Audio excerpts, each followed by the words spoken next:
de nuevo. Les presento a Juan Carlos Piegari, un amigo de hace mucho tiempo, con quien tenemos debates en forma permanente, lo cual nos permite, creo, a los dos, tensar nuestros pensamientos. Él es miembro de la École Lacanien y edita una publicidad, una revista que para mí es magistral, se llama Opacidades, que les recomiendo leer a quien desee interiorizarse en cuestiones del psicoanálisis. Así que esta es toda mi presentación. Estela, si querés decir algo de Juan Carlos, decido. Manda al frente a Estela. Como siempre, no sé qué puedo decir de Juan Carlos, que tengo muchas ganas de escucharlo, y voy a decir algo que ahora que me hace pensar así como de golpe, que me salió desde el primer momento.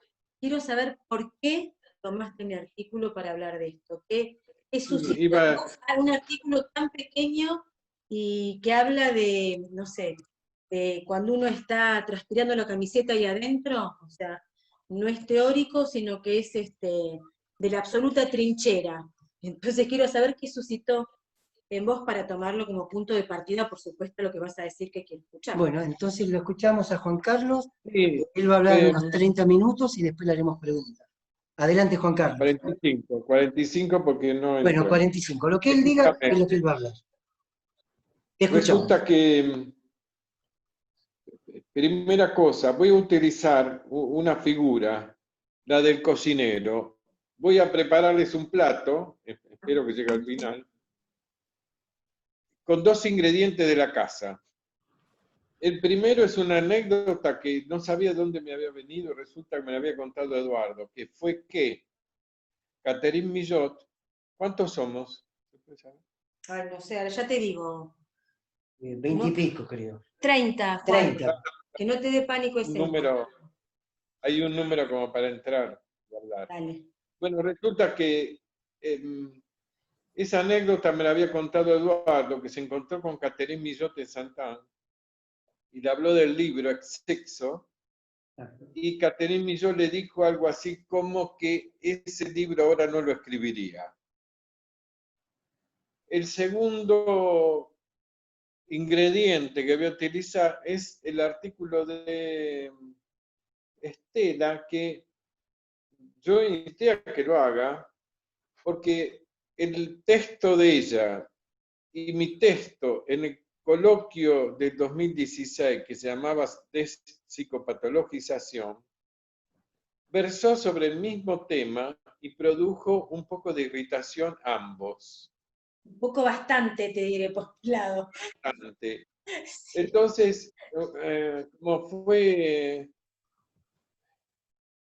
dejando de lado ese acontecimiento, de la irritación, me interesó que rompió el problema trans de un modo que después, retroactivamente, con los meses, me doy cuenta que ese es un tema que tenía una especificidad en Buenos Aires, porque habíamos llegado tempranamente en el 2012 a la ley de identidad de género y a una enorme cantidad de movimientos trans que venían batallando y teorizando. Fruto de eso fue, un par de años después, un protocolo de intervención en el campo trans para todos los hospitales, tan magistral, tan extraordinariamente escrito, claro, en el lenguaje se nota que participaron trans y militantes trans en esa redacción. Pero el servicio que ofrecía en ese momento el hospital público era muy grande, extraordinario, psíquico y hormonal y cirugía. ¿Cómo llegamos a eso, la cuestión? ¿Por qué se produjo en Buenos Aires 3 leyes en 10 años? La última salió sin discusión, que era la más complicada, que era la ley de identidad de género. Bueno, dejando de lado todas las connotaciones sociológicas, había la irrupción en el coloquio, no congreso, del 2016, de una madre que llegó ahí, Estela, y que llegó, como llegó la ley de identidad de género y el protocolo ese que a mí me llamó la atención. No estoy seguro que eso pasó en otro lado, no sé si había pasado en París en esa fecha, creo que no. Bien, no habría pasado en otra ciudad de Latinoamérica. ¿Por qué pasó acá? En ese momento, ¿por qué cuajó eso? Mi texto también tenía que ver con esa cuestión, porque se llamaba el rechazo lacaniano, el rechazo de un rechazo, la no recepción lacaniana del campo trans. Centrado mucho en la presentación de enfermo que hizo Lacan el 27 de febrero del 76, donde pasó algo muy curioso, que consiste en esto. Lacan dice a Cermak, que llevó su caso ahí, que era un travesti, que quería hacerse la cirugía. Lacan dice, no hay nada que hacer, es sin remedio, no hay alternativa. Él quiere ir a la cirugía, quiere operarse. No le recomiendo, no es el caso de hacer un análisis, él está decidido a hacer la metamorfosis. Léanlo en la presentación, en el texto que saqué ahí en este libro número 9, me dediqué a recortar los párrafos de esa conversación entre Lacan y Cermak, y para mí ahí pasa este acontecimiento muy decisivo. Lacan dice, mire, no hay nada que hacer. Todo a raíz de que el travesti decía, me quiero operar. Y otra cantidad de cosas que dijeron ahí adentro. La cuestión es, dice, no, no le recomiendo hacer un análisis o meterlo en una terapia psicoanalítica. Le dedico a hacer más eso. Todo el tiempo un pesimismo fundado en ese signo. El travesti se quiere operar. Hay una exclusión fundamental entre presencia del analista y operación. Obviamente, les dejé un texto de Leol para que vean que Leol ya no está en esa tesitura, en esa posición. Entonces, ¿qué pasó?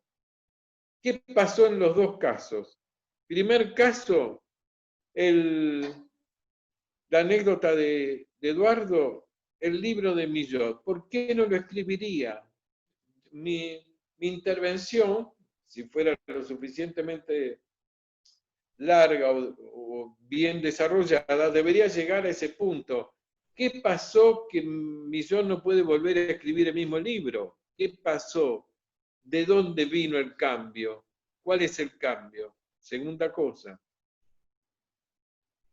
Leol no tiene la perspectiva que tiene Lacan. Reciben a los trans, los estudian y mandé un informe ahí que sacó Leol sobre la experiencia con los trans, terapéutica con los trans y una cantidad de teoría.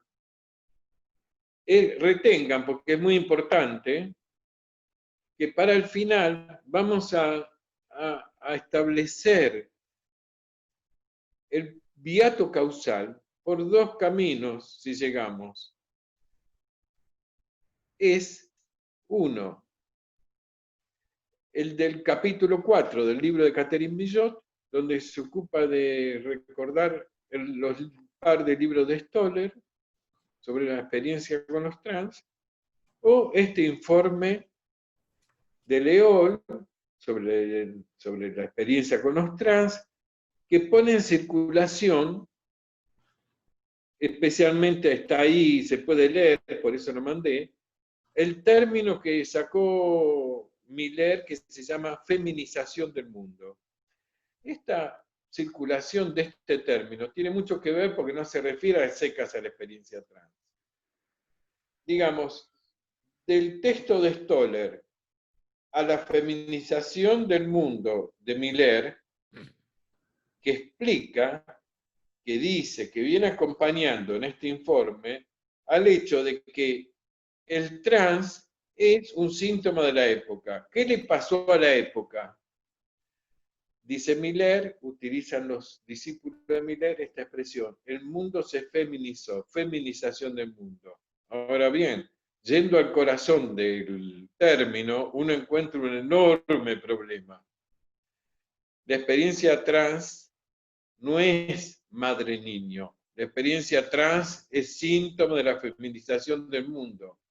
Entonces, hay dos versiones del otro de Lacan. Una versión que lo vuelve como una intersubjetividad madre-niño. Es Stoller retomado por Millot. Miller lo amplía, el otro es más vasto que la familiar, el otro es la época.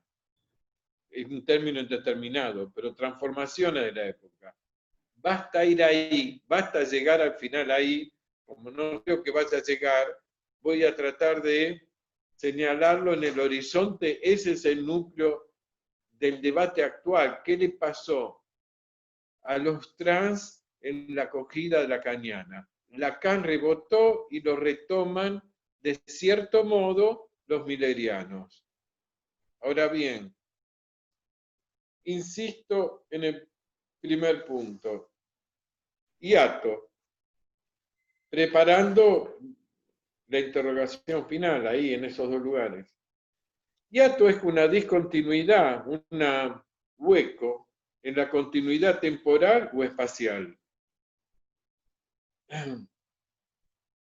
Ahí en la revista número 9 hay un texto sobre Clérambault, porque Lacan tempranamente se enfrentó con el problema causal. En su debate con Clérambault está en la época, debate con Clérambault implicaba para Clérambault que el automatismo mental, como se distinguía del delirio, por una razón causal. La verdadera psicosis es el automatismo mental y él tiene una causalidad orgánica, una lesión orgánica.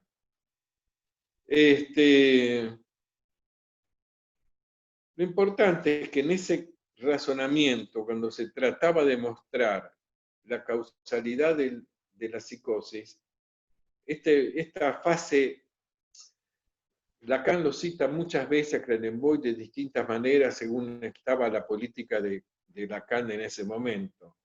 Una vez lo utiliza contra Henry, otra vez al comienzo critica el organicismo. Hay un organicismo en Clérambault.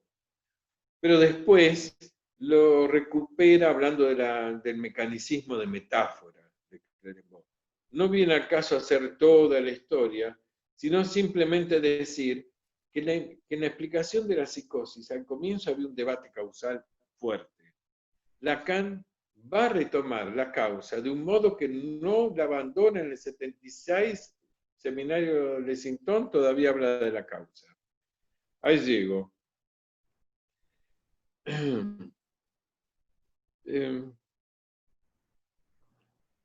Desde el comienzo, entonces, Lacan se vio obligado a elaborar algo sobre la causalidad de la psicosis en su debate con Henry, con Clérambault, y en ese punto tardó años y fue produciendo una elaboración sobre la causa. En un momento, en el 90 y pico, con Graham, Castañola y Zulema, hicimos una actividad que se llamaba, una de las reuniones era el analista, el clínico, el analista y la causa. Nos parecía, había un texto de Guillermo Goffet que se llamaba ¿Es el analista un clínico? Que había lugar para separar el analista y el clínico en términos del funcionamiento del analista con respecto a la causa. A partir del seminario de un otro al otro había ahí un núcleo central que permitía releer todos los años anteriores y trazar una nítida diferencia entre la presentación clínica, el dispositivo clínico, el dispositivo del análisis y la diferencia entre un clínico y un analista. Ahora bien, ¿a qué viene esto? Es que eso obliga a pensar un poquito más el problema de la causa.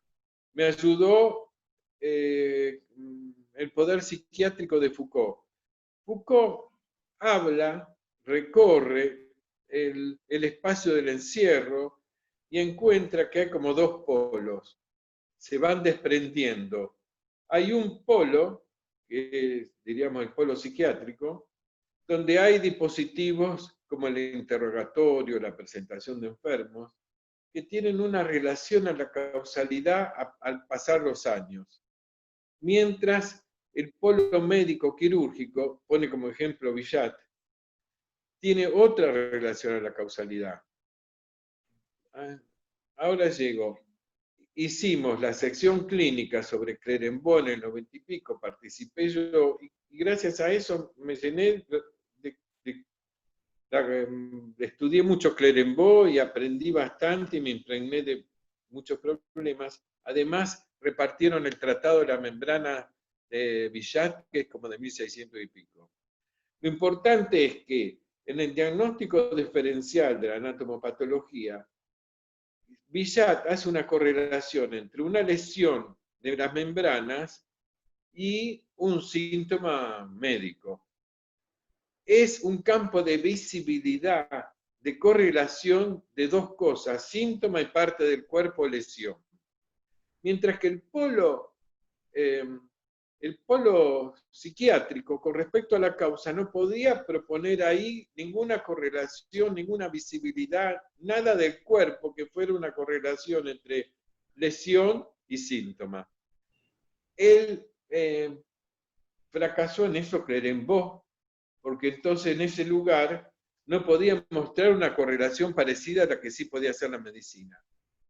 Y todo el polo psiquiátrico y el polo analítico no están en la ausencia de cuerpo, en la ausencia de esa correlación, en una ausencia, en una invisibilidad. Bien, eso es central, porque la medicina, por otro lado, podría decirles muchísimos ejemplos que puso Foucault en ese texto, progresó por el diagnóstico diferencial, creando correlaciones visibles en el campo de la neurología, por ejemplo, la marcha de los tabéticos, que se diferencia de los alcohólicos, bla, bla, bla. Entonces hay enormes descripciones poniendo en correlación la lesión de alcohol o la lesión del tabe con un signo, que es cómo camina, correlaciones específicas. Bien, eso en psicoanálisis podría decir, no necesitamos la causa. Sin embargo, Lacan la siguió usando. Por ejemplo, en la ciencia de la verdad, ustedes ven que Lacan se refiere a las 4 causas aristotélicas. Importante es la mención del Seminario 11, que dice que en el lugar de la causa puso la ley del significante. Eso se llama piola. Es una analogía tal vez con que en el lugar del gran debate causal que armaban los aristotélicos para explicar el movimiento, vino Galileo y ahí puso una formulita del orden de la ley. Algo así hace el psicoanálisis. Despacito. Está el texto, en el número 9, el texto de Vassallo. Sara Vassallo se ocupa del impasse conceptual de la causa en Lacan y las antinomias kantianas. Un minutito con esto. Cita posición del inconsciente. ¿No sería un acto gratuito para los psicoanalistas volver a abrir el debate acerca de la causa? Espectro imposible de conjurar para el pensamiento crítico no, kantiano no. Porque la causa no es, como también se lo dice del ser, un engaño en la forma del discurso. Si así fuera, ya se habría disipado. Ella perpetúa la razón que subordina el sujeto al efecto del significante. Le digo, no es que todas las filosofías siguen con la causa. La causa es un dispositivo moderno. No encontrarán en Foucault, hablan mucho de la causa. Bien, quiere decir que es una categoría que viene de Grecia y sin embargo atravesó la modernidad. El psicoanálisis la conserva. ¿Por qué razón? Tal vez en este párrafo, como sugiere Vassallo, Lacan no puede pasarse al lógico positivismo, de borrar la dimensión de la causa en el orden de la subjetividad. Entonces la causa queda como un espectro, es un espectral y sin embargo útil. Y Lacan trabaja con ese no es mero engaño en el sentido de positivista. Lacan trabaja haciendo algo con el orden de la causa. No la borró del todo y no puede o no pudo Lacan. Razones son complejas.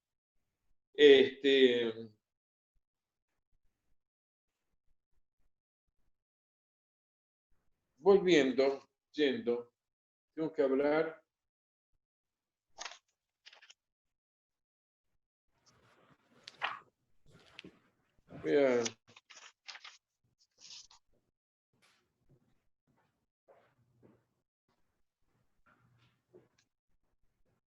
El artículo de Estela tenía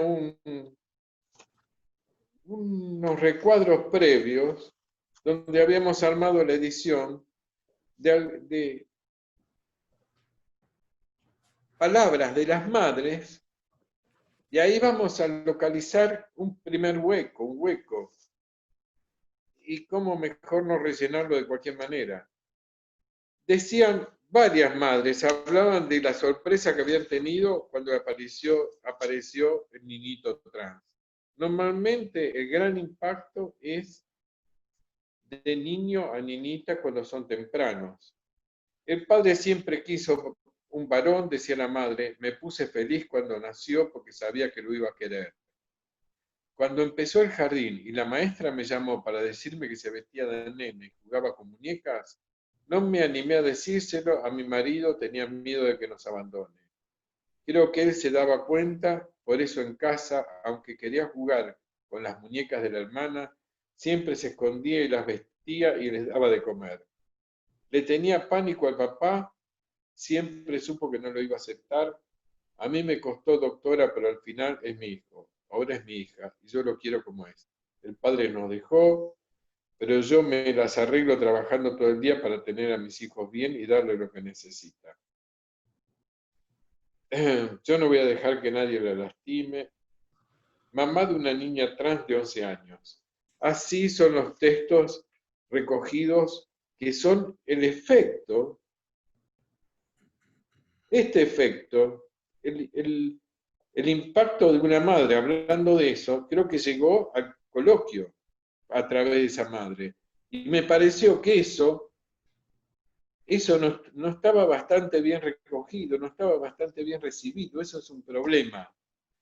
Uno podría decir, sí, yo tenía miedo de que el padre nos abandone, de que ahí ya está prefigurado que el padre se fuera, queda afuera y entonces quedaba con su pedúnculo niño o niña. No es del todo eso. El hiato causal es que en el lugar de la sorpresa hay una invisibilidad absoluta para la madre. ¿De dónde viene eso?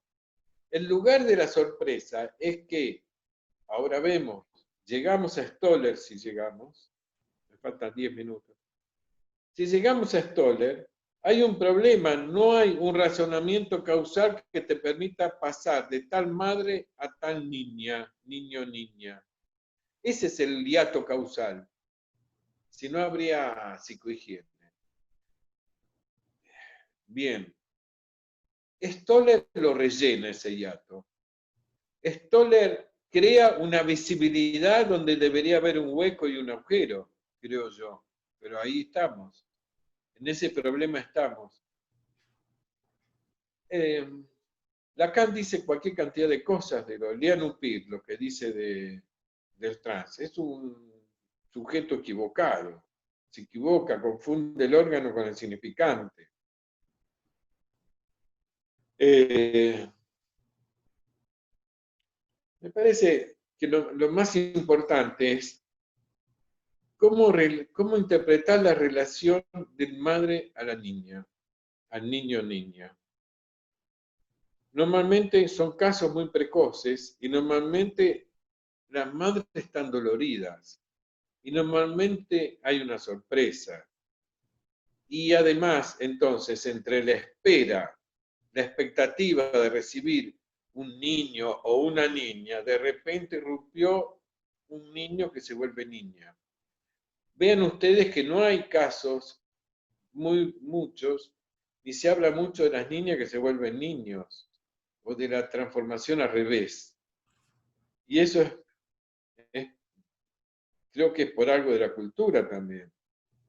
Porque hace menos problema que la niña se vuelva niño que al revés.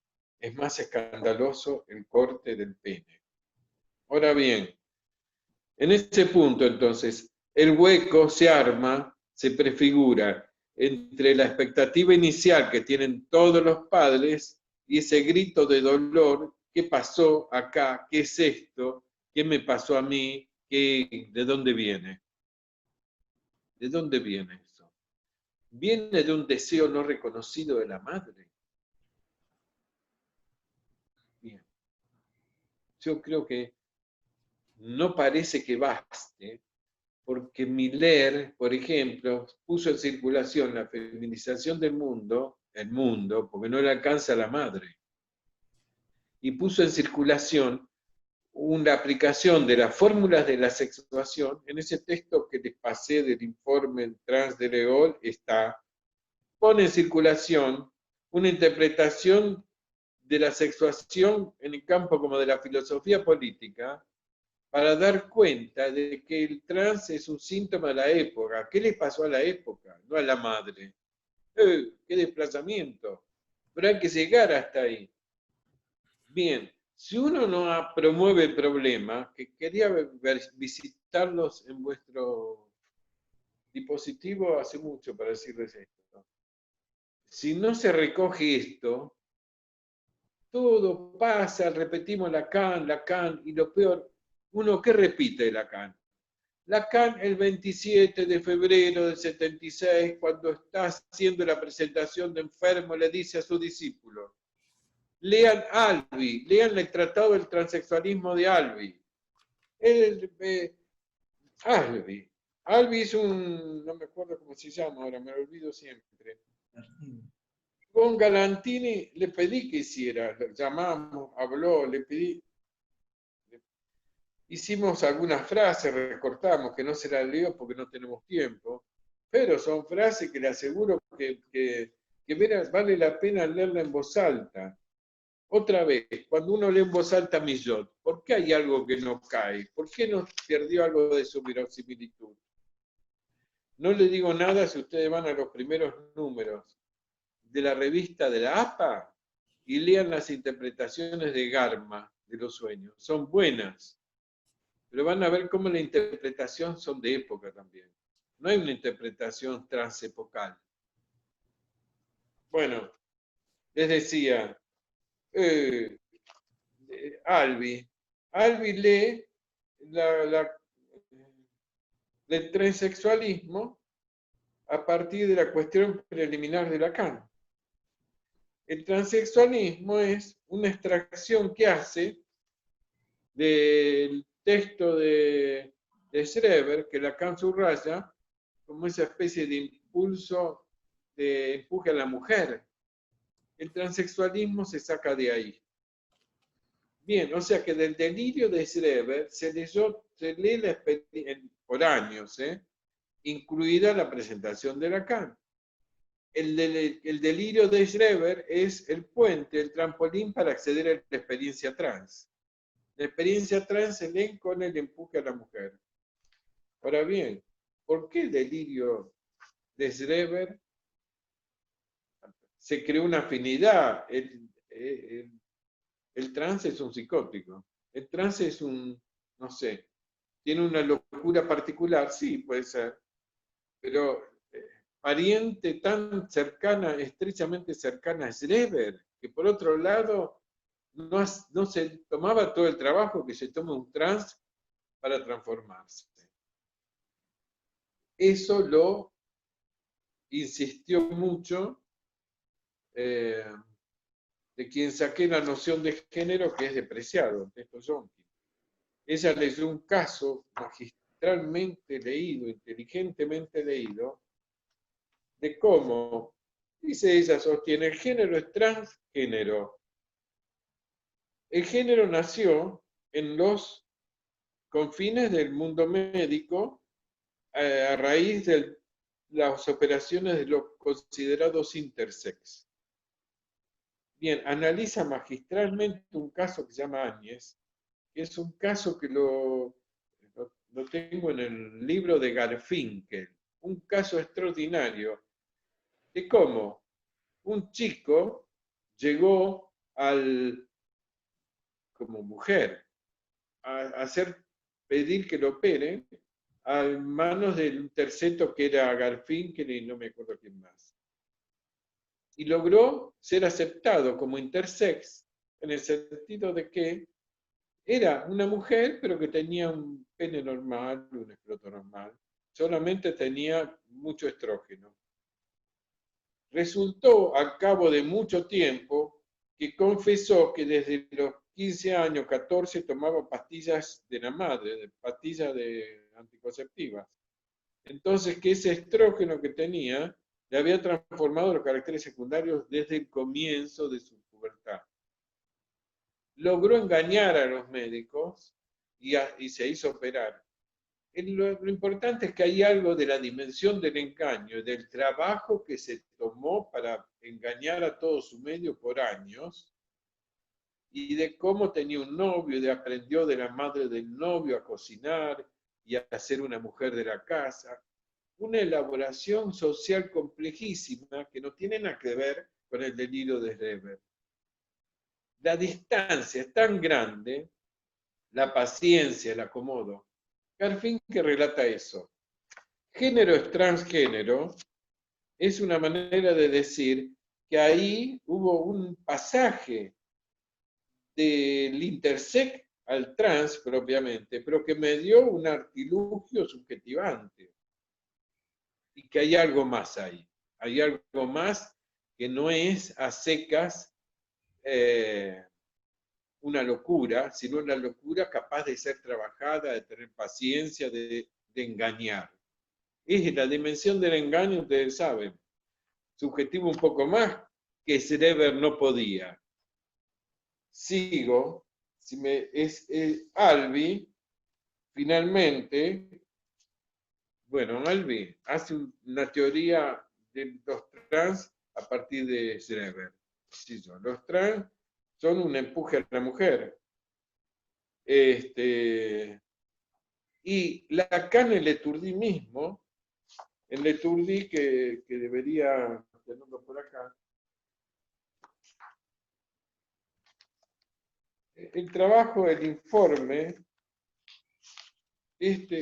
recorre el Leturdi, y Lacan mismo en Leturdi, cuando le escribe, creo que es en el 72, viene a decir lo mismo. Trans es el empuje a la mujer, algo así. Se coagula en Leturdi algo que ya había dicho, el empuje a la mujer, pero leído con las fórmulas de la sexuación.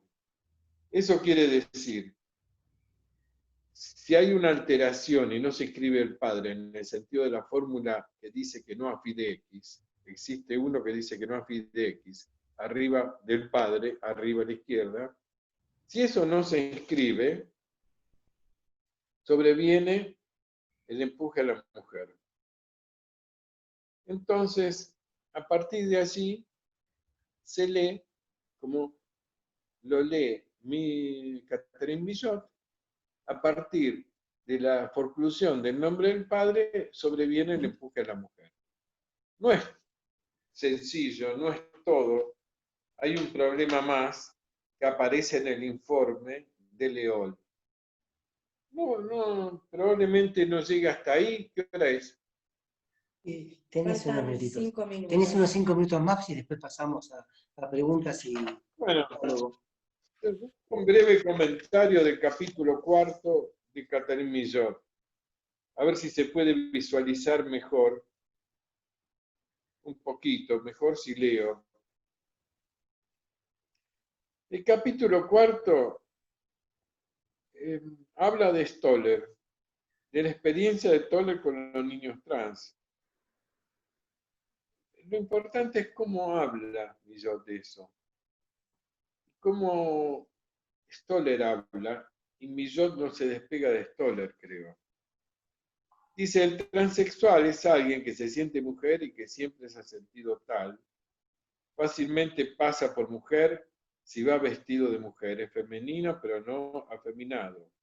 No experimenta goce sexual llevando ropas femeninas. Si bien los hombres le atraen, no se siente homosexual, puesto que los hombres le agradan en tanto él se siente mujer. Por otra parte, todos aquellos, solo les interesan aquellos hombres que son heterosexuales. Segundo, por lo que define Stoller al transexual es su infancia, y más precisamente un cierto estilo de relación con su madre. De hecho, la esencia del transexual es su madre. Bien, ya con esto puede señalar algo. La esencia del transexual es su madre. O sea, de esta relación viene todo. Por otro lado, la diferencia con Leol es que si ponen en circulación en ese informe, que puedo que lo lean, la feminización del mundo, que es síntoma de la época, es porque no basta la madre misma es síntoma de la época. Quiere decir que el campo del otro no se podría recortar psicológicamente, que es lo que me parece que falta. Sigo. Stoller llega incluso a discutir un diagnóstico de transexualismo si el paciente tuvo una madre diferente de lo que él caracteriza como la madre tipo del transexual.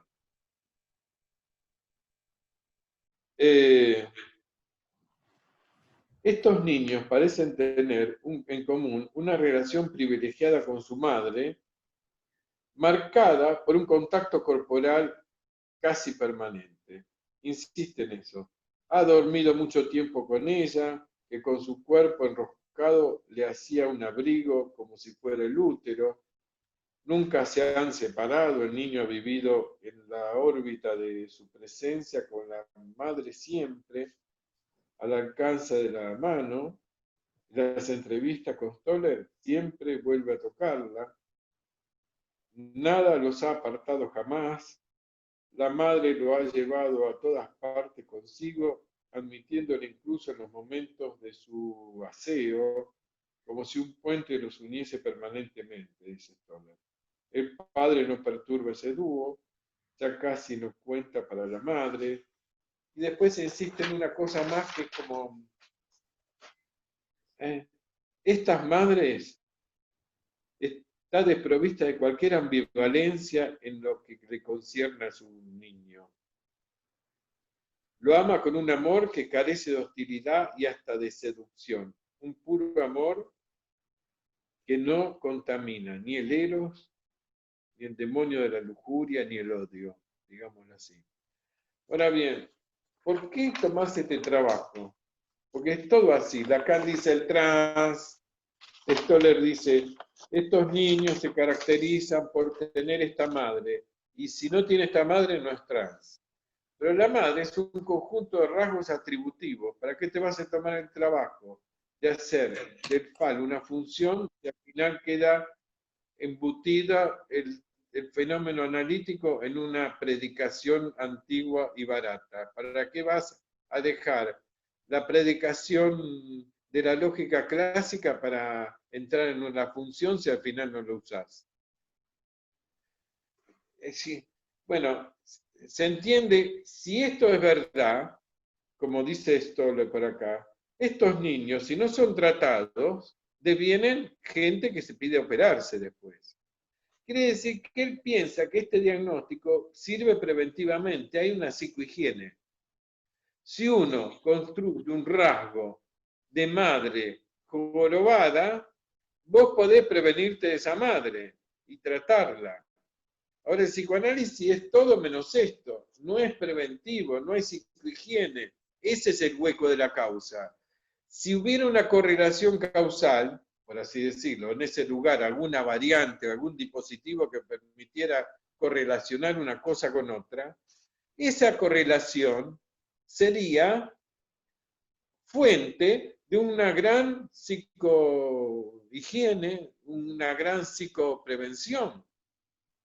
Pero precisamente psicoanálisis dice que no la hay porque parte al revés, parte de lo sintomático, parte del efecto, y después hay que remontarse como se pueda a lo que se supone causa, por así decirlo. Ahora bien,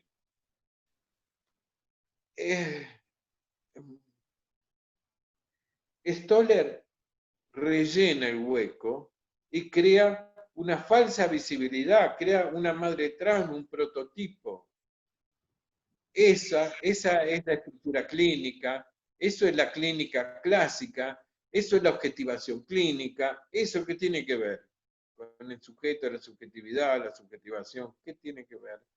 Digo yo, si se deja reducir así, para mí es un problema.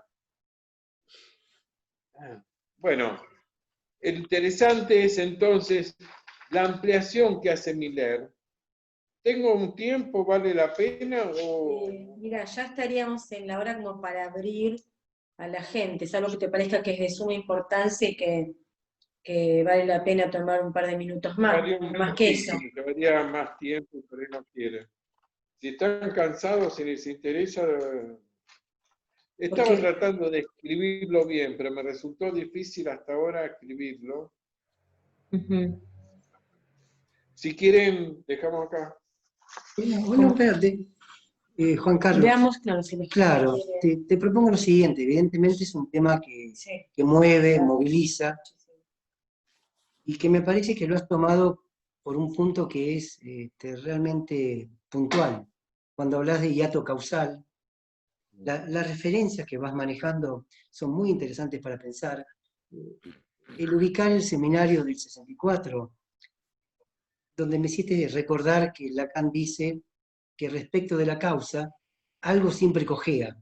Es decir, que uno no podría juntar causa y efecto de manera lineal. Algo falta, algo se pierde allí. Esto por un lado, como para después pasar a...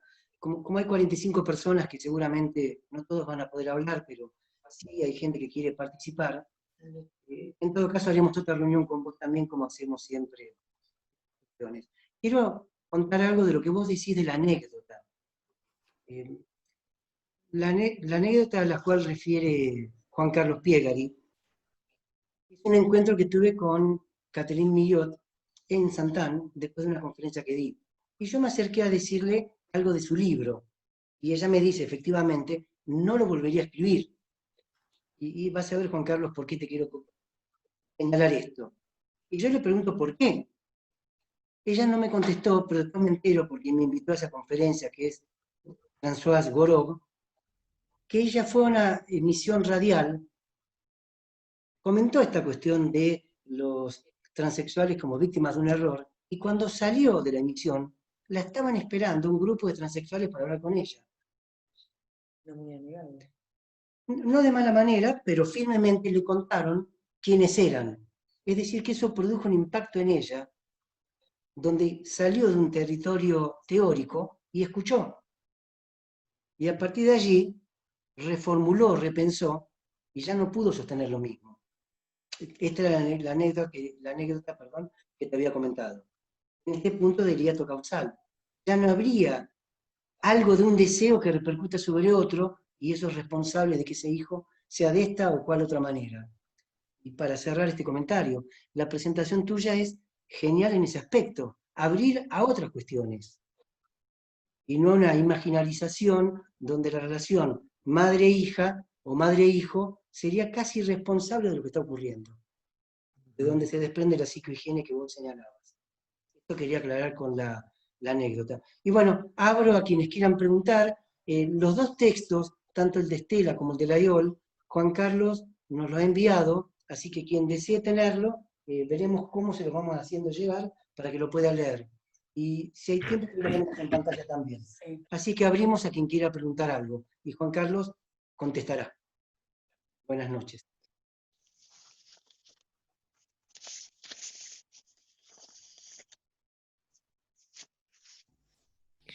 Buenas noches. Yo tengo una pregunta.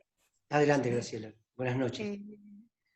Bueno, la verdad que me pareció muy brillante lo que plantea el disertante con respecto a esta cuestión de si llenáramos el hiato causal haríamos una psicohigiene. Bueno, me pareció extraordinario.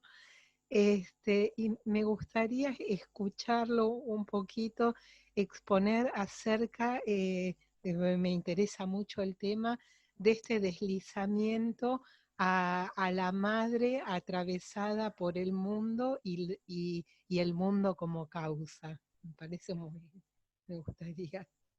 Gracias. Gracias. Gracias, Graciela. Juan Carlos. ¿Qué Graciela es? ¿Cómo se llama? Graciela Beluccio. Graciela Beluccio. Porque, sí, lo que digo es,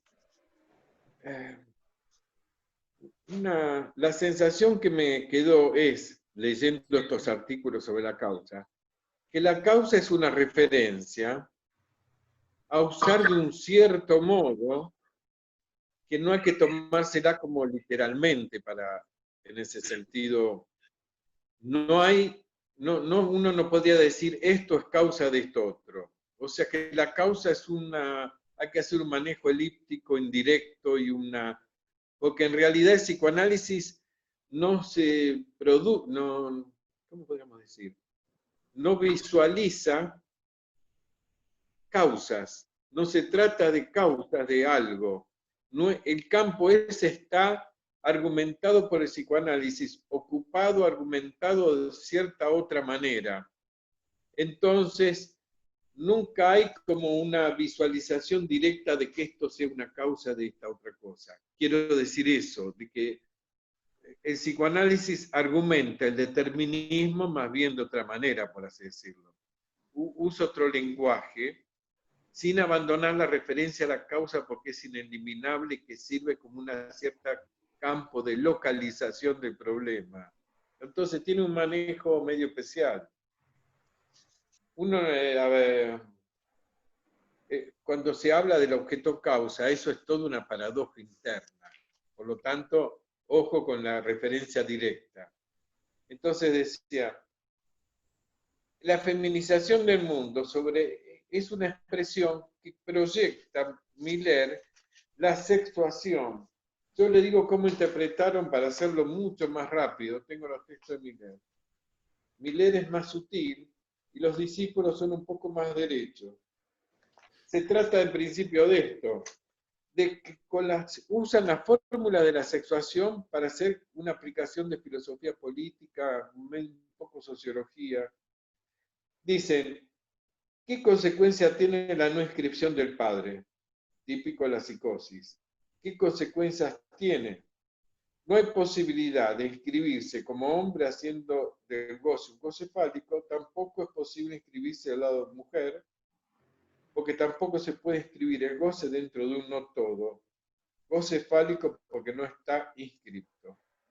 Por lo tanto, si no hay medida del lado hombre y no hay castración del lado mujer, el empuje es a la mujer sin barrar. Entonces, bla, bla, bla. Entonces, dice así, habiendo ausencia de ese primer cuantor, se producen dos efectos. La infinitización del goce, la ausencia de la excepción del padre, implica una no cuantificación, una no limitación del goce, el goce se vuelve infinito, deslocalizado. La mujer, como producto de la no inscripción de la excepción paterna, lo que funciona como empuje es la inscripción de la excepción por la vía de la realización de un absoluto. El efecto conclusivo psicótico es un empuje a realizar la existencia de la mujer. En conclusión, a nivel de la última enseñanza de Lacan, la forma de la sexuación, la cuestión del género se inscribe en términos de goce. Y la cuestión del transexualismo se ubica en relación con la forclusión por un lado y con el empuje a la mujer por el otro. Así de sencillo. Pero viene de largos párrafos dedicados a las fórmulas de la sexuación. Después cita el libro de Exsexo de Catherine Millon.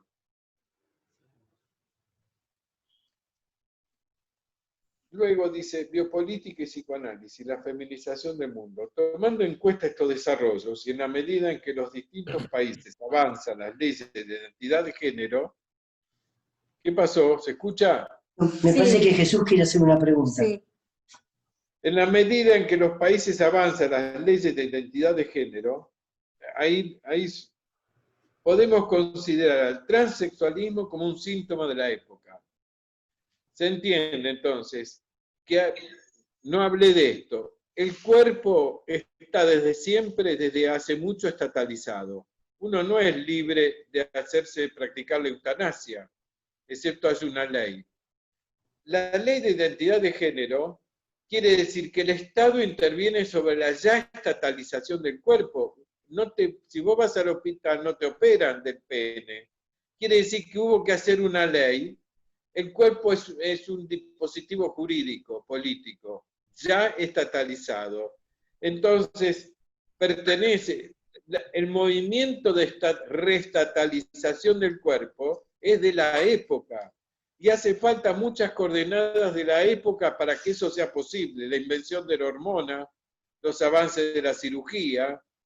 Detrás me traje el texto del Manifiesto Cyborg de Donna Haraway, porque para hablar del género, Preciado absorbe Haraway, el Manifiesto Cyborg. Hay algo de la transmutación, de la inclusión del cuerpo, ¿cómo se diría?, de la organización social del cuerpo, algo cambió.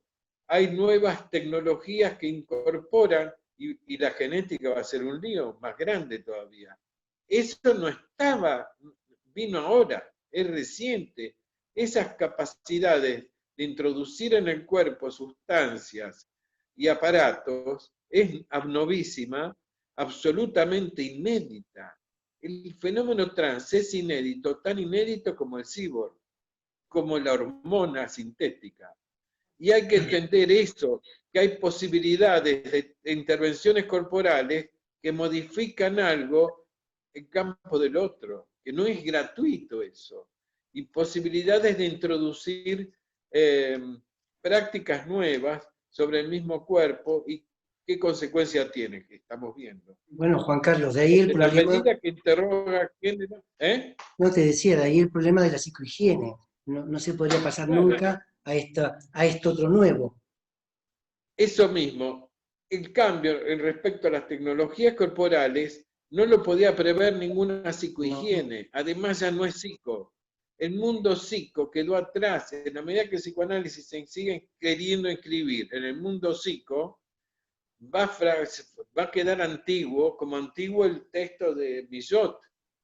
Lo que quiero decir es que la época va por delante del psicoanálisis, hay un desfasaje temporal enorme, y como siempre lo hubo. Ahora bien, leo Juan algo Carlos, más. discúlpame, dejamos, Juan Carlos, discúlpame. Yo entiendo tu ímpetu porque sos apasionado y nos encanta. No, está bien, pero si no... Queremos que estés acá. Pero simplemente como para ver si otra gente quiere decir algo respecto de lo que vamos... ¿Puede ser? Juan Carlos. Yo me pongo un poco nervioso porque me da fiaca, si no, para acordarme, para... Sí, pero nosotros lo vamos haciendo así. ¿Me permitís preguntar si alguien quiere decir algo más? ¿Alguien quiere aportar algo? Me pareció que Jesús quería preguntar algo. ¿Es así, Jesús? ¿Te pareció intuitivamente? Sí, sí. Bueno. No lo dije directamente, pero sí, aprovecho tu intuición de que quería decir algo para decir algo. Buenas noches, Jesús. Buenas noches, Juan Carlos. Buenas noches, Eduardo Estela. Juan Carlos, soy Jesús, vivo en México, en la Ciudad de México, y te quiero preguntar algo. Bueno, primero decirte que me gustó mucho tu presentación. Me ha dejado girando porque me hago preguntas sobre esto. Pero yo te quería hacer dos preguntas. Y la primera tiene que ver con el libro de Catherine Jean, de ese que no lo volvería a escribir. Eduardo también lo contó ya la anécdota de por qué, de esto que pudo haber sucedido en ella, el efecto de encontrarse con los trans afuera en la calle y hablar con ellos. Pero el libro es un libro ya antiguo, tiene 37 años. Se publicó en Francia en el 83 y en nuestra lengua, las ediciones Paradiso lo publicaron en el 85, es decir, hace 35 años. Ese año ella estuvo en México, en la Ciudad de México, para hablar de ese libro. Vino a la Ciudad de México para hablar de ese libro. Y a mí me pareció, hace un montón de años de esto, 35 años, me parece recordar que ella plantea en el libro, y lo dijo en el seminario que ella dio, que la cuestión trans se trataba eran psicóticos los trans. ¿Así? ¿Perdón? Sí, acompañaba lo que decías. Sí, lo decía ella en ese momento. Y ella incluso recurría a la topología borromeana de la falla en un anudamiento entre I y S, que es lo que provocaría el deslizamiento de uno de los anillos, del anillo I, y que el cuarto elemento vendría a mantenerlos juntos. Y ese cuarto elemento sería el síntoma transexual, que evitaría de alguna manera la entrada, la eclosión de la psicosis, llamémosla así. La aparición clínica de síntomas psicóticos. Sería ese cuarto elemento que mantendría no anudados, sino juntos a los anillos. Porque en realidad los anillos en esa figura no están anudados nunca. Están uno encima del otro. Eso no es hacer un nudo. El nudo, el que los mantiene juntos es el cuarto elemento, que ella lo llama el síntoma transexual. Mi pregunta, Juan Carlos Piegari, es si tú consideras también esta cuestión del trans como un síntoma, como ella, Catherine Millot, lo hizo en su momento. Hablar de que era un... Ella, viste que en el libro, ella dice explícitamente que se inspira en Joyce, que entonces hay un cuarto, que es la operación, es lo que entendí yo de la lectura. Un cuarto es la operación es el cuarto que interviene, como si dijéramos, anudando lo que si no se desanudaría. Eso es lo que entendí yo leyendo, que hay como un cuarto en el sentido también. Fíjate vos, que en aquella época Catherine Millot escribió sobre los fenómenos, la epifanía como fenómeno elemental casi. Estaba muy tomado había participado en un gran libro que se llamaba Joyce y Lacan, o algo así, que había sacado Miller. Joyce era una psicosis no desencadenada, y el nudo de Joyce le servía para todo, y me parece que ese clima es lo que estaba diciendo, que me parece que es un problema. Lacan aborda, está en Étourdi, desde el principio al final, el trans a partir del delirio de Schreber. O sea, un trans es psicótico. Lo que digo es que Lacan no había hecho mucha experiencia con los trans. No había muchos trans. Esa experiencia se desarrolló después, en la medida que se dieron los medios y las condiciones. Y no había niñitos trans como hay ahora. No les llegaban a Lacan, o era raro. Quiero decir yo que a mí me parece que ese psicoanálisis muy deductivo, y deductivo pasar de Joyce o de Schreber a los niños trans y a la experiencia trans, me parece que no es una gran cosa, que la época trae algo nuevo para escuchar y para decir, y si es una locura, no sé, habría que teorizarla de otro modo o de nuevo. No me parece que Schreber sea un camino. Te vuelvo a decir, acá hay asociaciones trans, etcétera, etcétera, y no parecerían ser una asociación de locos. No tienen el delirio de Schreber, no se parecen. Ni tampoco sé si escriben como yo, y quiero decirte, las dos vertientes con las que se aproximan al fenómeno son lejanas al fenómeno, y el fenómeno ahora está más visible y estudiable y escuchable, y no tiene que ver, no son ni Schreber ni Joyce, por así decirlo. Entonces, usar esos paradigmas me parece hacer como una clínica deductiva. Ahora recién se puede empezar a escuchar. Y no, hay una locura, sí, puede ser del orden del síntoma. ¿Por qué no? Porque no sé, no hay grado cero del síntoma en un sentido radical, en el sentido de decir, en lacaniano, ¿no? En el sentido de decir, hay grado cero de fracaso del padre.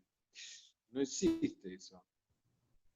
Entonces, el psicoanálisis empieza por inhibición, síntoma de angustia. Si a alguno le jode algo, seguro que participa de lo sintomático, de la inhibición o de la angustia. En ese punto es recibible algo en análisis. En ese punto alguien está desacomodado en la existencia. Pero hay que usar la categoría síntoma en un sentido más amplio, como en los últimos años de Lacan parece que son más amplios. Ahora, hay un problema ahora con Joyce también. Por ejemplo, si ustedes leen un libro como Laurent, que primero hizo estabilización en la psicosis, hicieron todo un rollo con Joyce de cierto tipo. Ahora se llama El revés de la biopolítica, un libro que coloca la experiencia de Joyce muy de otro lado, absolutamente de otro lado. Bien, ni siquiera ahora está claro qué es Joyce.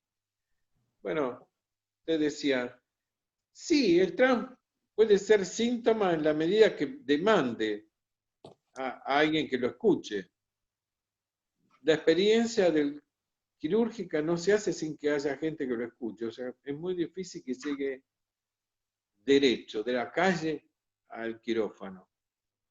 Entonces eso tiene toda una mediación y una escucha y, bueno, ¿qué haría un psicoanalista escuchando un trans? Por eso digo, Juan ¿Qué le Carlos, me diría? parece muy interesante tu respuesta de ubicar el síntoma ya en un sentido analítico y no médico.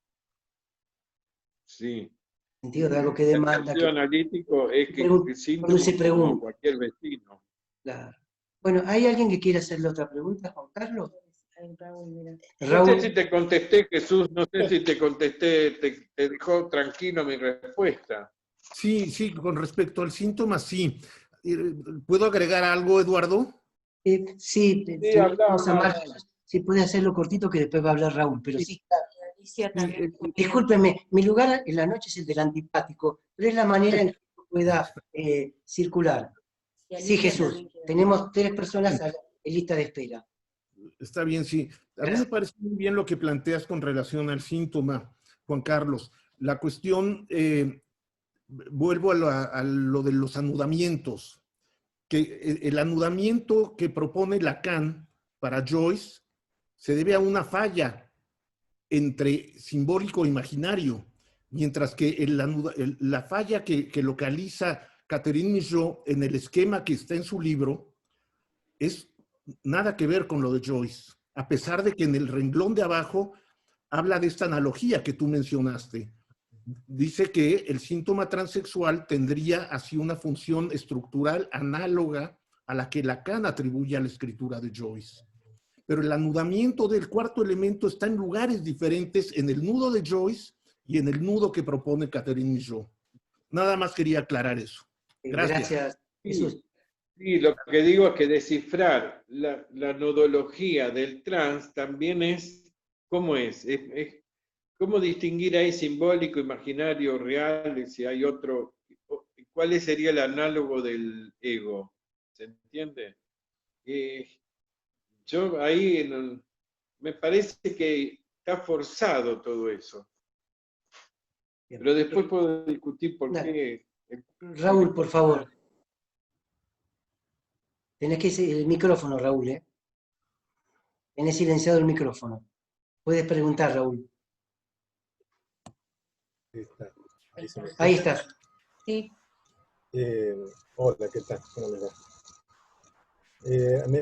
Me encantó lo que dice Juan Carlos. No sé, no, te entrecorta. Se entrecorta, Raúl, no se escucha bien, ¿eh? No se escucha. Disculpa, Raúl, no se escucha bien. Muy actual, ¿escucha? No llega bien tu pregunta. Se corta. ¿Querés hacerla por escrito en el chat y la leemos nosotros? Ahí está. Y Sandra está, ¿Quién pregunta? Sandra Filipini y Alicia. Sandra, por favor, pregunta vos hasta que veamos cómo arreglamos lo de Raúl. Raúl. Cortalo y escribilo, Raúl, por favor. Tal vez si Raúl se quita los audífonos. Sí, no ahora llega tu bien, pregunta. pasemos a otra. Pasamos a Sandra Filipini y después vemos. Alicia, que Sandra, buenas noches. Juan Carlos, no sé, yo me integré ahora, ya he empezado a la exposición, pero se da por sentado el síntoma del trans. Y yo me pregunto, ¿cuál es el síntoma del trans? Por ejemplo. Es decir, ¿por qué daríamos por sentado que ahí hay un síntoma? Esa es una pregunta, y la otra es, por ejemplo, una constatación que hice hace poco, no, el año pasado, en el teatro hubo una presentación de una obra, documento, archivos hechos con 3 chicas trans de la frontera con Brasil, y al escuchar lo que decían y cómo estaba puesto eso en una obra de teatro, lo que más me llamó la atención fue justamente las diferencias, es decir, que también hay un exceso al hablar de lo trans. Primero, lo trans hoy no siempre implica una operación, ¿no? Es decir, implica el estar en un tránsito entre géneros o haber hecho un tránsito entre géneros. Y por ejemplo, era clarísimo que para una de esas chicas su gran problema era la nuez de Adán, no era tener un pene, ¿no? Y toda su pasaje por las vías médicas fue quitarse esa nuez de Adán. Entonces a mí me dio esa dimensión de que uno desde cierta perspectiva tiene como una especie de prejuicio, digamos, de que en el cuerpo el problema es para alguien que quiere o que está en el pasaje de mujer a varón es el pene, o a la inversa de varón a mujer no tenerlo. Y sin embargo a esta chica era clarísimo al escucharla que su problema era la nuez de Adán. Digo, son 2 comentarios que tienen que ver con esto que tú planteabas, Juan, que creo que es justamente un viraje del psicoanálisis, de ser el discurso, digamos, oficial sobre la sexualidad, a poder escuchar lo que se dice, ¿no? Lo que otros dicen, desde otras experiencias que tienen que ver ya no con la sexualidad, sino con el erotismo, pero también con las vivencias de sus cuerpos, y corre el psicoanálisis de ser ese que puede decir de todo sin escuchar esas otras experiencias, ¿no? En realidad eran estos comentarios, y la pregunta sí de por qué se ubica como que hay un síntoma en la transexualidad. Gracias, Sandra. Buenas noches. Bueno. Juan Carlos. Me pareció a mí que en el informe de Leol, que son informes de experiencias, dice, encontramos 4 psicóticos, 3 neuróticos, 8 perversos. Lo que quiero decir que aún el Leol no lo ponen ahora a cuenta de la psicosis, quiero decir, la tesis de una uniformidad de anudamiento, como lo pone Millot, tampoco es más vigente. No hay psicosis que reanudar.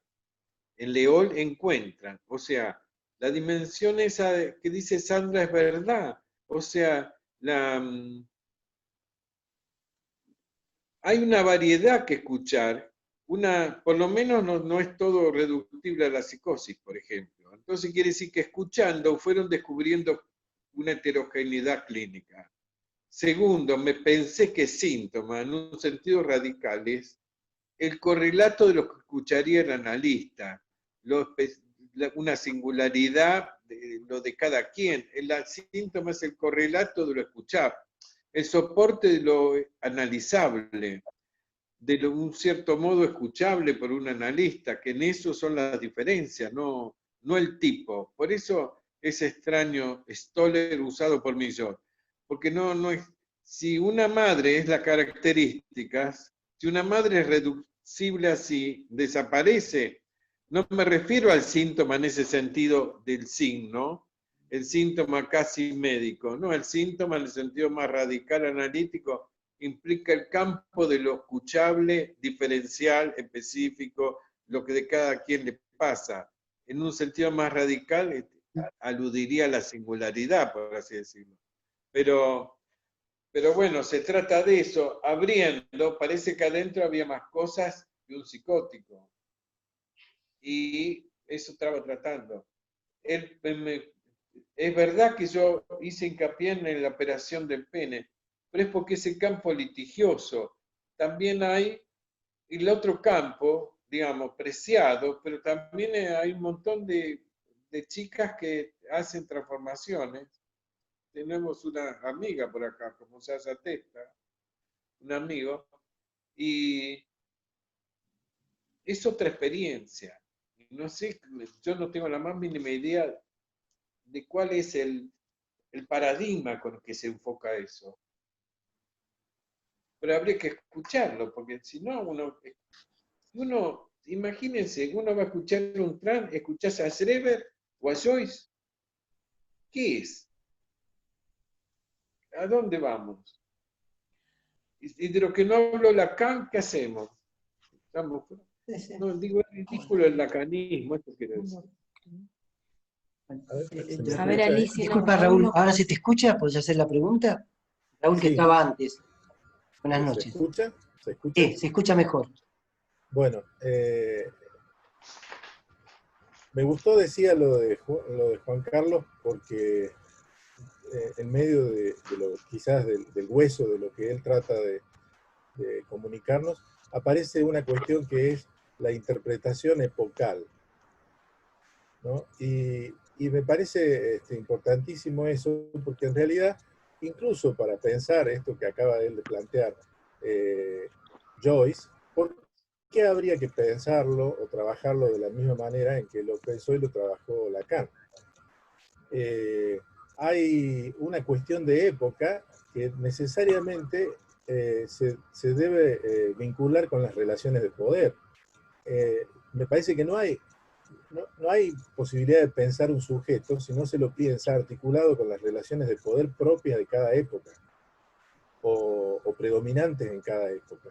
Entonces, hay una actualidad, yo no diría del psicoanálisis o del análisis, sino una actualidad del analista, algo actual del analista que puede o no escuchar lo que llega al consultorio en cada época. En ese sentido es que me parece muy rico lo que plantea Juan Carlos, porque de alguna manera, aunque él no lo haya dicho de esa forma, quizás se puede vincular con un concepto que yo no lo tengo muy claro y que me parece que hay que trabajar mucho, que es el concepto de un psicoanálisis o de un análisis situado. O sea, de una localización, de una situación, en todo caso, de una situación o de una localización en la época. También se pueden hacer otro tipo se puede pensar otro tipo de análisis situado. Se lo puede pensar en relación al territorio, en relación a la raza, en relación a la lengua, etc. Pero esto que él dijo de la interpretación como algo que no puede ser despegado o desenganchado de la época en donde se interpreta, me parece riquísimo para pensar la situación en el sentido de localización del análisis en este momento y del analista en este momento.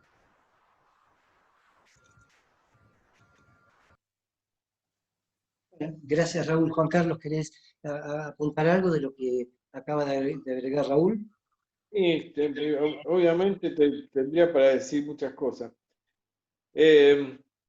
Sí, lo de situado es complejo, porque yo participo de este debate en el sentido de lo situado desde los 70, más o menos, que había discusiones parecidas. Sí, hay algo de... El psicoanálisis situado, existe lo situado de la ciencia, lo situado del feminismo, existe Haraway. Existe en muchos movimientos de pensamiento, declaradamente están situados explícitamente y ya no piensan, como es magistral en eso Haraway, no piensa hablar inmediatamente en un universal.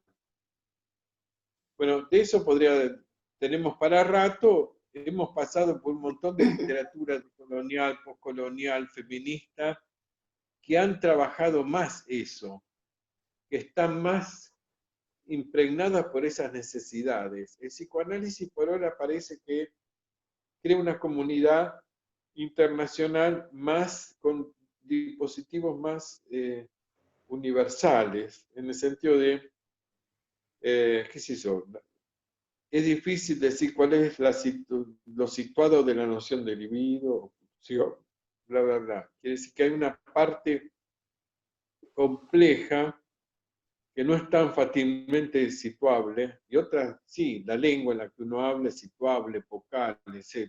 Las interpretaciones también, pero también hasta no se interpreta en todos lados de la misma manera, porque la verosimilitud afecta a los grupos analíticos, y en le estaba viendo, la palabra de Miller es muy verosímil, y vos salís de ahí y no, para mí no. Quiere decir que ahí interpretan de cierto modo, de cierta manera, y en nuestro grupo de otra. Entonces, es así, son dos maneras de analizar con el mismo texto fuente de Lacan. No, hay cosas que después de 10, 15 años, uno de Lacan mismo ya no lo toma de la misma manera. Cae un poco el peso de sacralidad que algunos textos tienen, y aparecen más su fragilidad, su carácter epocal, su bla, bla, bla. Entonces se complica la tarea. Perdón, no, pensé que habías terminado, Juan, perdón. Sandra levantó acá la mano, quiere hablar de nuevo, a ver. Y María después, si querés preguntar algo. Sandra. No, se ve que quedó levantado, no me di cuenta. Bueno, entonces Alicia. Alicia, te escuchamos, buenas noches. Bueno, gracias. Juan Carlos, en este recorrido de la envoltura formal del síntoma, en Opacidades 9, puntualizas muchos momentos de Clérambault, y justamente creo que para no tomar la causa como algo lineal, pensar en de Clérambault sobre las membranas, sobre el drapeado, sobre los pliegues. Y yo no sé si, bueno, si lo recuerdan o si tienen idea, de Clérambault analizó la vestimenta del albornoz, creando, pero una estructura de pliegues que toma un apoyo, y me parece que esto me parece hasta topológico. Y entonces, mi pregunta es que en este trabajo vos nombrás un congreso que se hizo, y a mí me gustaría seguir analizando un poco este automatismo mental y esta forma de, no sé si de descripción o de análisis minucioso que va haciendo de Clérambault. Bueno, ese congreso quería saber si lo tenés presente, un material. ¿Cuál es el congreso ahí que dice cuál? No, vos nombraste y lo nombraste recién. Un año en el 95-96, hace mucho, la sección clínica, sí, que ahora se llama, ¿cómo se llama? Clinic Zone, de Maye Viltar y el grupo que saca la revista Rimbaud, hicieron esos años, todo un año, una actividad sobre de Clérambault. Y ahí hubo un grupo, me invitaron a Córdoba, hubo un grupo en Córdoba, y es complejo de Clérambault. Yo ahora tomé algo que está ahí en el texto ese, complejo, se llama la regresión causal, la marcha causal, y lo simplificó un poco. Pero es verdad que Lacan dice dos cosas. Primero, combate el organicismo, pero después le alaba, 65, 66, es su mecanicismo de metáfora. Hay algo en la descripción de Clérenbault que supera, Sí, no es del orden del organicismo. sí. Por eso Lacan lo celebra, porque es un pliegue al cierto orden discursivo, Sí. Mirada de superficie. Es su ser de mirada. Cuando Lacan dice su ser de mirada, que sitúa lo que está en el 65, 66, desarrolló la mirada al máximo y está en esa época, 66. Yo me apoyé mucho para extraer el problema de la causa, la mirada y la causa. Me apoyé en el 68-69 que se cierra todo ese periodo y van a encontrar a lo mejor ahí que utilicé ese año para decir que el analista no es un ser de mirada, es un ser de, ¿cómo se podría decir? De mirada.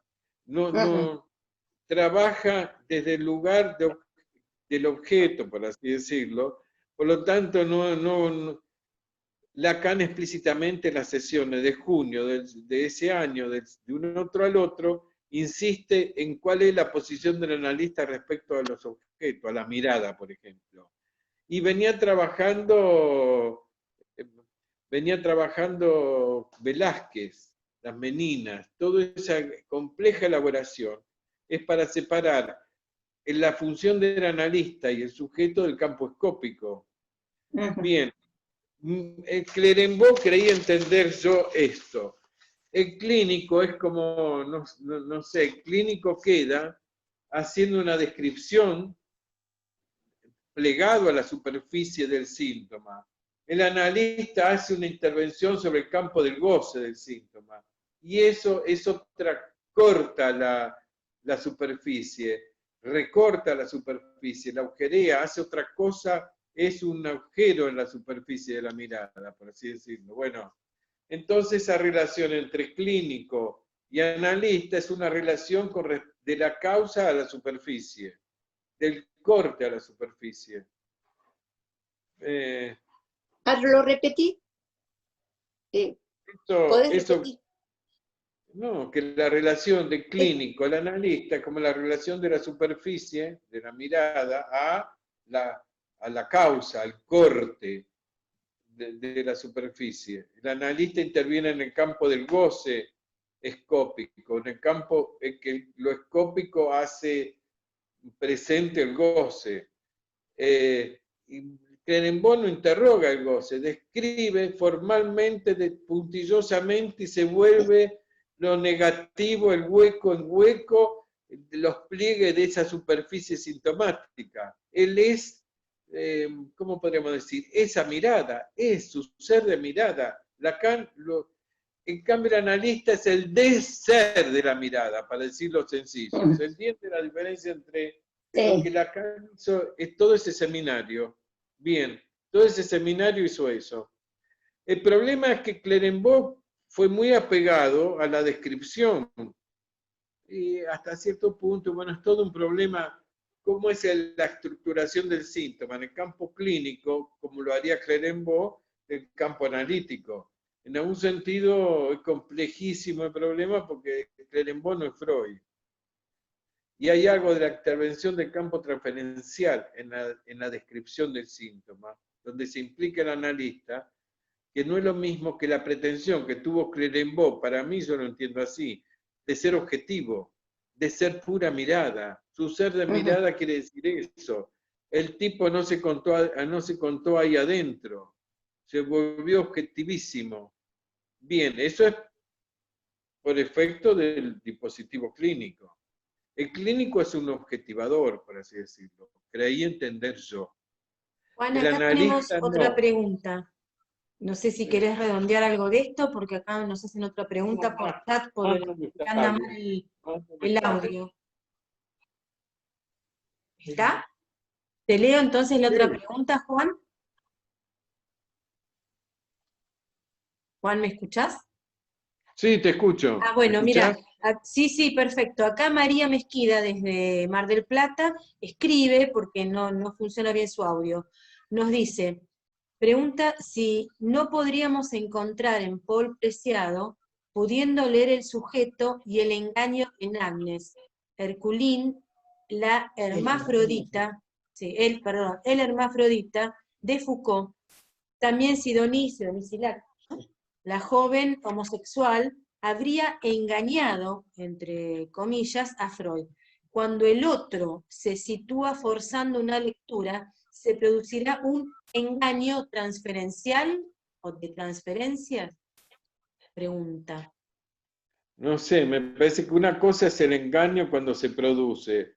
Otra es pensar que siempre, ojalá, si la respuesta de engaño es a un exceso de lectura, un exceso de literalidad, a un cierto mecanicismo de la recepción de la palabra, me parece que eso está bien. Lo que no siempre se puede, no todos los sujetos pueden responder así.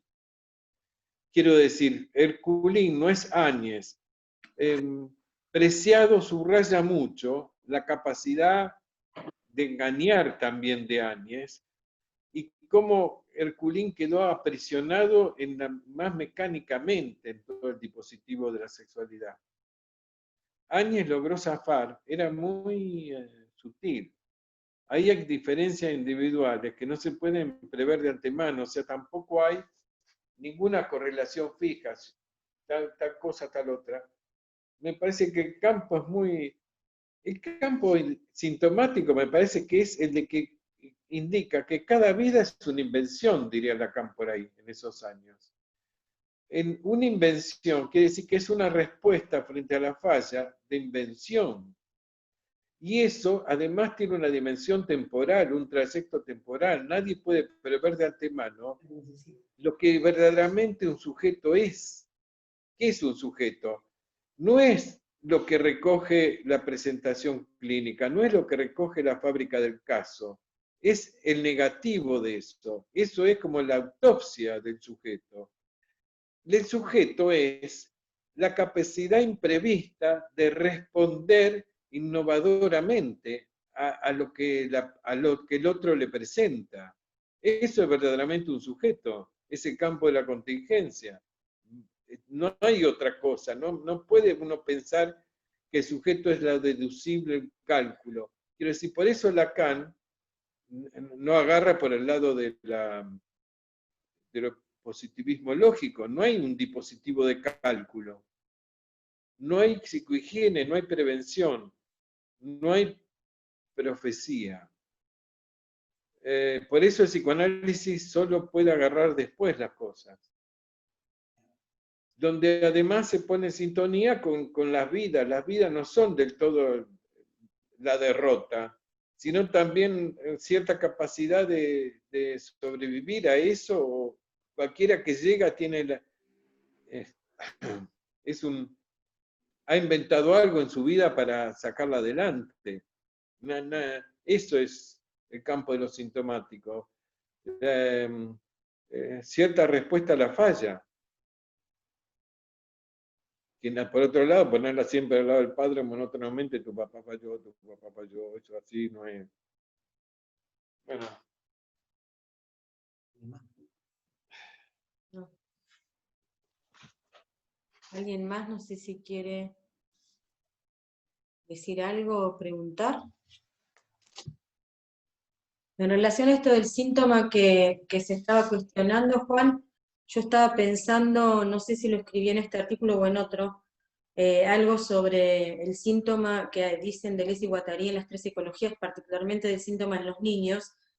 Dicen que habría que tomarlo como algo del proceso de la singularización, que tiene que ver con lo que vos decías antes, ¿no? No el síntoma tomado de esa forma tan psicoanalítica de verlo, sino como un proceso de singularización. Y en la escucha que yo tuve de estos niños, niñas y de sus madres, la verdad que adhiero bastante a lo que dijo Sandra, no siempre aparece esto, ¿no? De que sea la operación esa la que se busca, sino que aparece una sintomatología, digamos, por llamarla así, ¿no? Más parecida a un niño que resiste a una sociedad que lo está queriendo normativizar.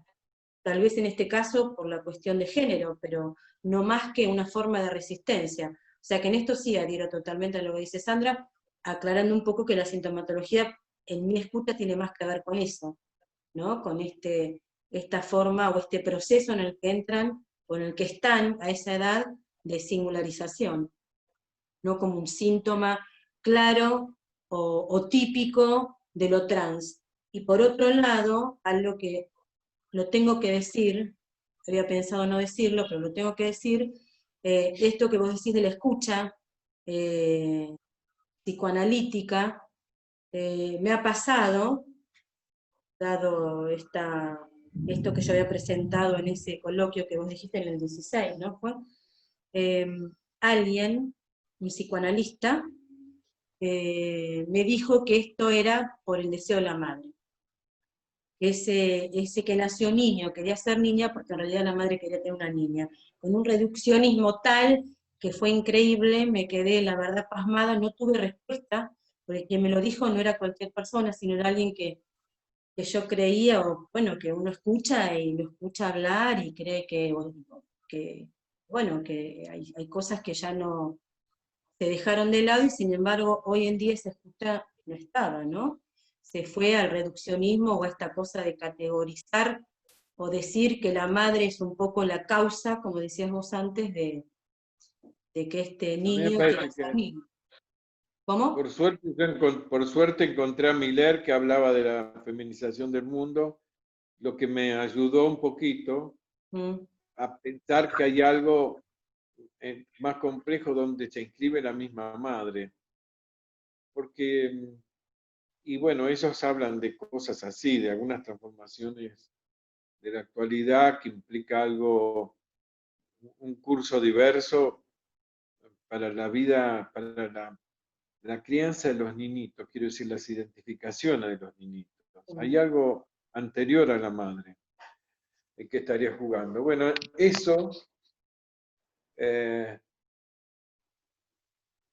yo creía que en Buenos Aires esa fue la oportunidad donde habría que haber promovido, porque acá se produjo que las madres chillen, que se haga la ley de identidad de género, significa algo, yo no sé qué, pero esto que pasó acá había que tomarlo porque no es, fue una elaboración situada, fue un chillido de las madres situado.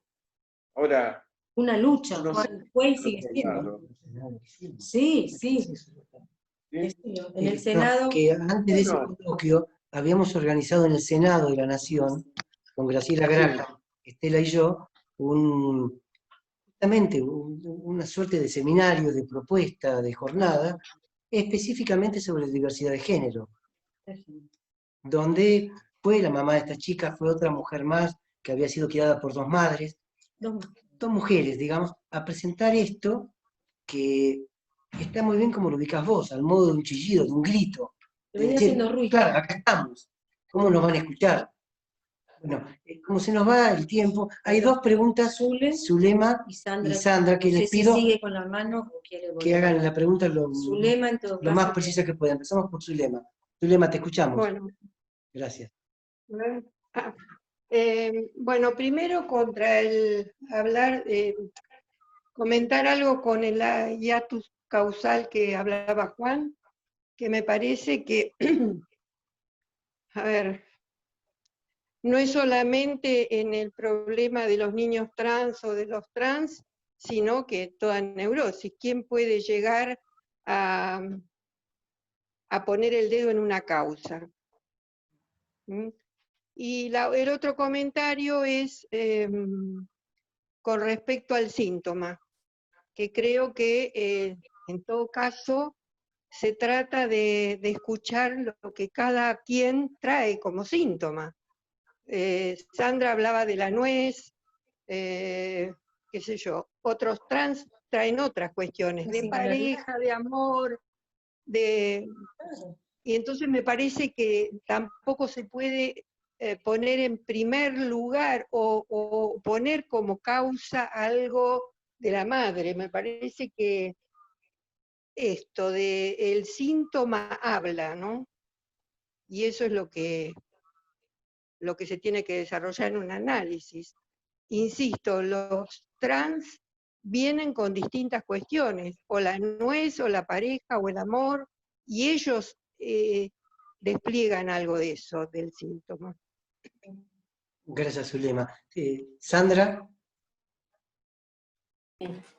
Me parece señalar dos cosas.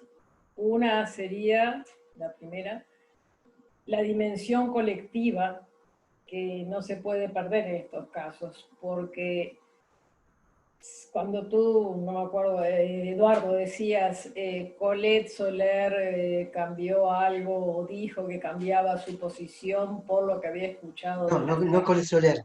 Catherine Millot. Catherine Millot.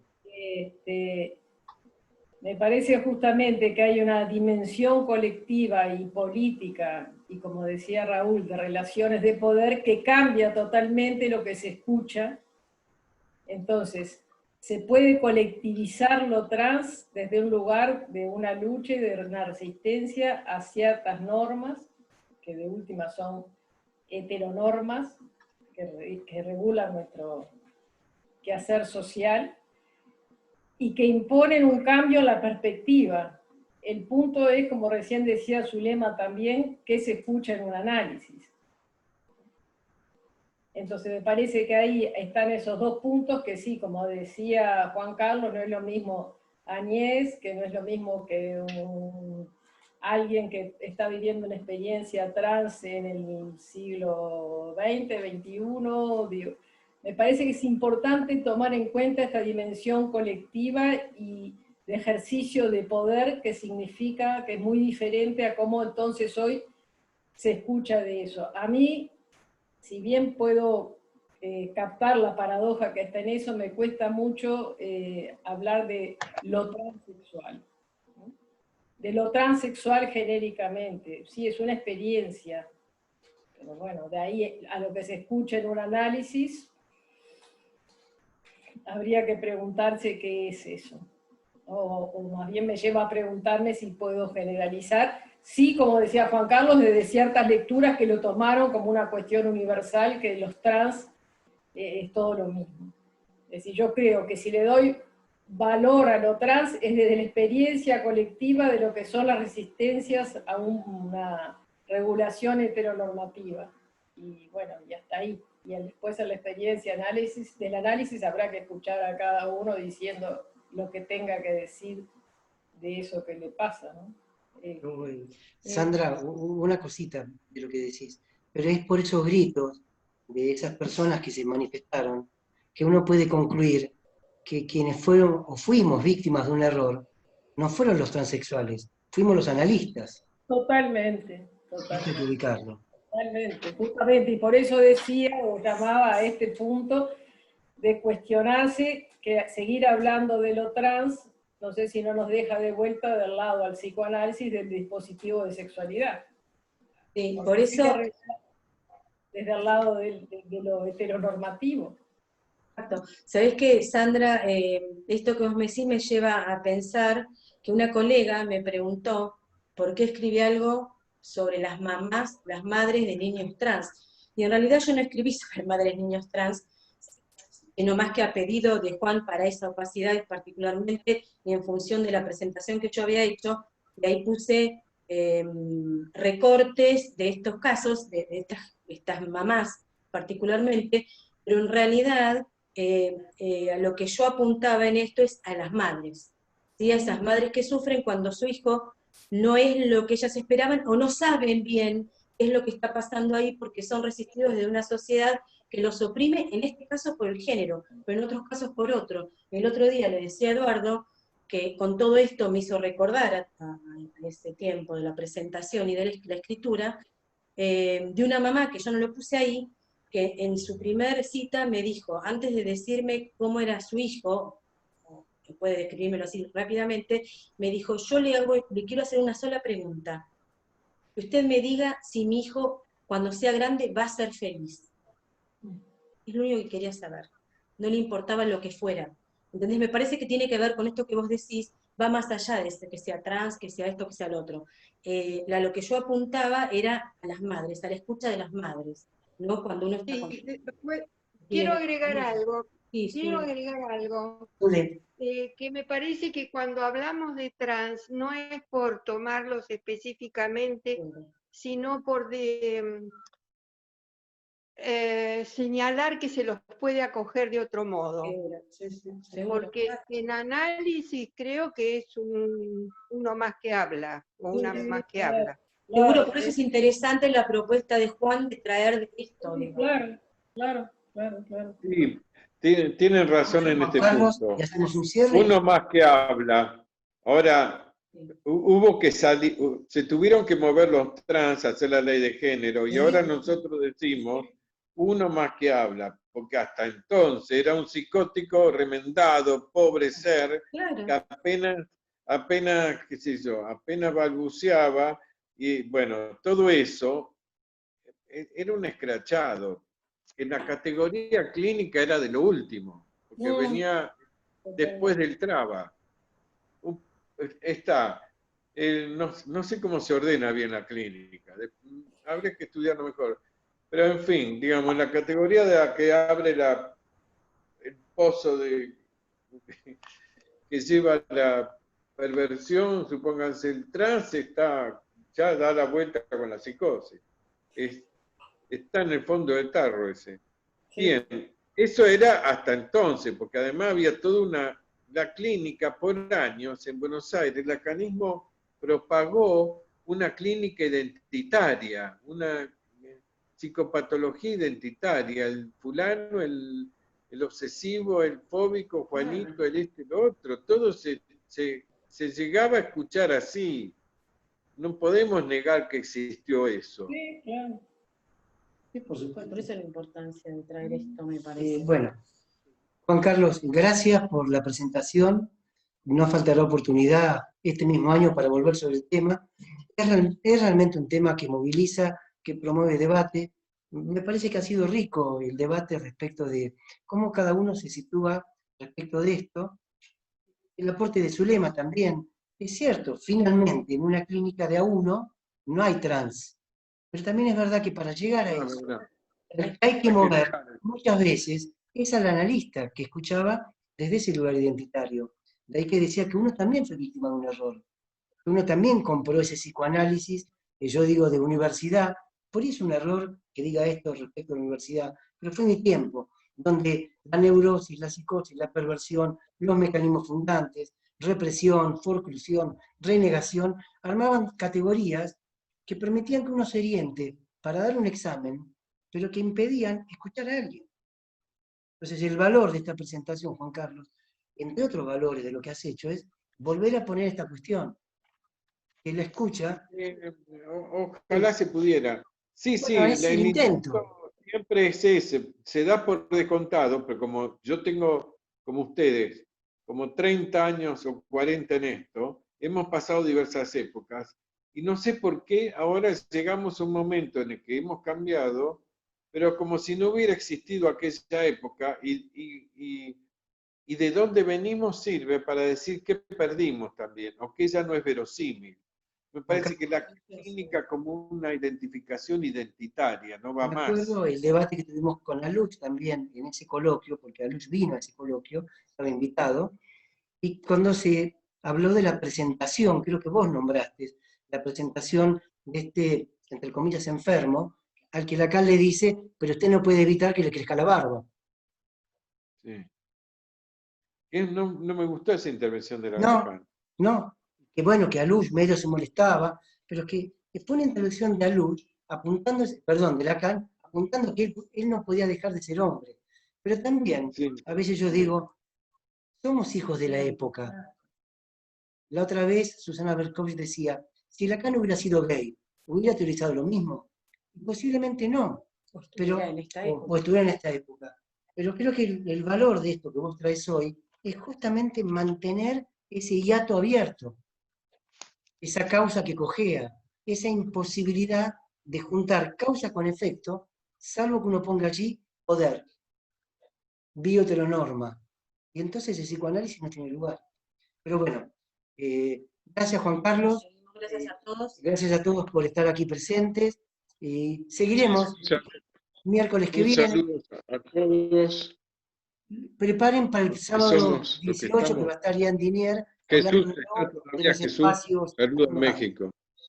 Gracias. Adiós. Cerramos, Raúl, Juan estás. Carlos. Cerramos, Juan Carlos. Hasta No, luego. les agradezco Gracias. mucho. No los veo. Raúl, si estuviera, Jesús, si estuviera sus intervenciones. Sí, Juan La Carlos, María gracias. Mezquida, si estuviera desde Mar del Plata. Están todos. Lady Ricardo Moreno para todos. Gracias. Gracias. La Un seguimos. saludo. La seguimos, la vamos a seguir. Raúl, te sigo en tus viajes. Chao a todos. Chao, Estrella, Hasta luego. de Querétaro, México, a México, Mar del al sur, Plata, a todos y a nuestros Córdoba. amigos, buenas noches. Y la vamos a continuar. Hasta la próxima.